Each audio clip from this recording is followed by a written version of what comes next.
महादेव, दीक्षा kitchen. चला बनवूया आपण वाटाण्याची रस्सा भाजी। वाटाण्याची भाजी बनवण्यासाठी मी 1 वाटी इथे वाटाणे घेतले। मी इथे गरम पाणी ठेवले होते। 5 मिनिट आपण वाटाणे असेच उकळून घेऊ थोडेसे पाण्यामध्ये। मसाला वाटण्यासाठी मी 1 कांदा घेतलाय, 1 टोमॅटो घेतलाय, अद्रक घेतलाय, थोडंसं 7 ते 8 लसूण पाकळ्या घेतलाय, थोडीशी कोथिंबीर घेतली आणि 1 हिरवी मिरची घेतली, कारण आपल्याला तिखट हवंय म्हणून। तर मसाला वाटून घेऊया।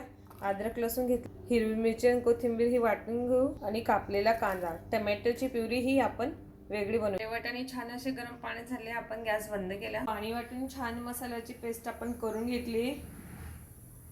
इथे कढई ठेवली, त्यात फोडणीला थोडंसं जिरं घालते, जिरं छान कडकडीत होऊ देऊ। थोडीशी कोथिंबीर घालते फोडणीला।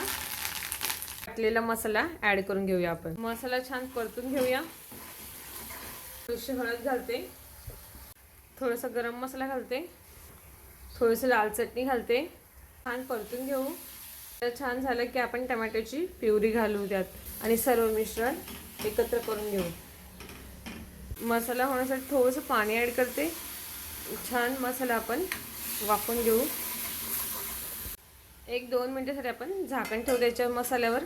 आता बघून घेऊ, हे बघा ती छान झाला मसाला, छान तेल पण सुटलं भाजीला आपल्या। आणि आपण उकडलेले वाटाणे त्यात ॲड करून घेऊ आणि परतून घेऊया। वाटाणे छान मसाल्यात होऊ द्यायचे 5 मिनिटं। पाणी ॲड करते, एक छान असं आपण उकळ आणून घेऊया भाजीला 5 मिनिटं बारीक आचेवर। चवीनुसार मीठ ॲड करते।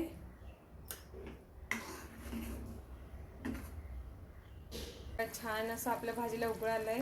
मी थोडंसं बटर घालते त्यात। बटर घातल्याने भाजीची टेस्ट छान येते। बंद करताना थोडीशी कोथिंबीर ॲड करते। तुम्हाला आवडली असेल तर अशी भाजी करून बघा, खाऊन बघा। असेच नवीन नवीन व्हिडिओ बघण्यासाठी तुम्ही सबस्क्राईब करा। थँक्यू।